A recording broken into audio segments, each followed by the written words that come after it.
بسم اللہ الرحمن الرحیم۔ اور حق کو باطل کے ساتھ نہ ملاؤ اور نہ حق کو چھپاؤ جبکہ تم جانتے ہو، اور نماز قائم کرو اور زکوٰۃ دو اور رکوع کرنے والوں کے ساتھ رکوع کرو۔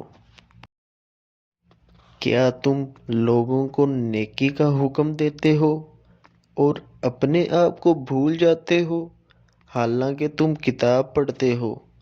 تو کیا تم عقل نہیں رکھتے؟